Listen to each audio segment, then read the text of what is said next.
ಇವತ್ತು ನಾವು pepper chicken liver ಹೇಗೆ ಮಾಡೋದಂತ ನೋಡ್ಕೊಂಡು ಬರುವ. ಫಸ್ಟಿಗೆ ಒಂದು ಬಾಣಲೆಗೆ ಎಣ್ಣೆ ಹಾಗೆ ಗ್ರೀನ್ ಚಿಲ್ಲಿ ಅಂದರೆ ಹಸಿಮೆಣಸನ್ನು ಉದ್ದುದಾಗಿ ಹೆಚ್ಕೊಂಡಿರಬೇಕು. ಅದನ್ನು ಹಾಗೆ ಈರುಳ್ಳಿಯನ್ನು ಹಾಕಿಬಿಟ್ಟು ನೆಕ್ಸ್ಟು ಅದಕ್ಕೆ ಅರಿಶಿಣ ಹಾಗೆ ಉಪ್ಪನ್ನು ಹಾಕಿ ಈರುಳ್ಳಿ ಕೆಂಪಾಗೋ ತನಕ ಫ್ರೈ ಮಾಡ್ಕೊಳ್ಬೇಕು.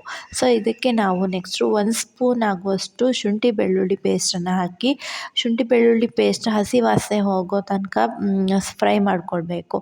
ನೆಕ್ಸ್ಟ್ ಇದಕ್ಕೆ ಚಿಕ್ಕ ಚಿಕ್ಕದಾಗಿ ಹೆಚ್ಕೊಂಡಿರುವಂತಹ ಕ್ಯಾಪ್ಸಿಕಮ್ಮನ್ನು ಹಾಕಿ ಸ್ವಲ್ಪ ಫ್ರೈ ಮಾಡ್ಕೊಳ್ಬೇಕು. ನೆಕ್ಸ್ಟು ಇದಕ್ಕೆ ಕಾಳುಮೆಣಸು ಹುಡಿ ಅಥವಾ ಪೆಪ್ಪರ್ ಪೌಡರನ್ನು ಹಾಕಿ ಸ್ವಲ್ಪ ಹಾಗೆ ಮಿಕ್ಸ್ ಮಾಡ್ಕೊಳ್ಬೇಕು. ಇದಕ್ಕೆ ನಾವು ನೆಕ್ಸ್ಟು ಚೆನ್ನಾಗಿ ತೊಳ್ಕೊಂಡಿರುವಂತಹ ಚಿಕನ್ ಲಿವರನ್ನು ಹಾಕಿ ಸ್ವಲ್ಪ ಹಾಗೆ ಕೈ ಆಡಿಸ್ಕೊಳ್ಬೇಕು. ಕೈ ಆಡಿಸ್ಕೊಂಡಾದ್ಮೇಲೆ ಕಾಯಿ ಹಾಲನ್ನು ನಾವು ಹಾಕ್ಕೊಳ್ಬೇಕು. ಕಾಯಿ ಹಾಲನ್ನು ಹಾಕ್ಕೊಂಡಾದ್ಮೇಲೆ ಸ್ವಲ್ಪ ಹಾಗೆ ಮಿಕ್ಸ್ ಮಾಡ್ಕೊಳ್ಬೇಕು. ಮಿಕ್ಸ್ ಮಾಡ್ಕೊಂಡಾದ್ಮೇಲೆ ಉಪ್ಪು ಬೇಕಂದರೆ ಉಪ್ಪನ್ನು ಹಾಕ್ಕೊಬೋದು. ಅದಾದಮೇಲೆ ಒಂದು ಇದನ್ನು ಲಿಡ್ ಮುಚ್ಚಿ ಒಂದು 10 ನಿಮಿಷಗಳ ಕಾಲ ಇದನ್ನು ಚೆನ್ನಾಗಿ ಬೇಯಿಸ್ಕೊಳ್ಬೇಕು. ಬೇಯಿಸ್ಕೊಂಡಾದ್ಮೇಲೆ ನಾವು ಕೊತ್ತಂಬರಿ ಸೊಪ್ಪನ್ನು ಚಿಕ್ಕ ಚಿಕ್ಕದಾಗಿ ಕಟ್ ಮಾಡ್ಕೊಂಡಿರುವಂತಹ ನಾವು ಅದನ್ನು ಹಾಕ್ಕೊಳ್ಬೇಕು. ರುಚಿಯಾಗಿ ಸ್ಪೈಸಿಯಾಗಿರುವಂತಹ ಪೆಪ್ಪರ್ ಚಿಕನ್ ಲಿವರ್ ರೆಡಿ.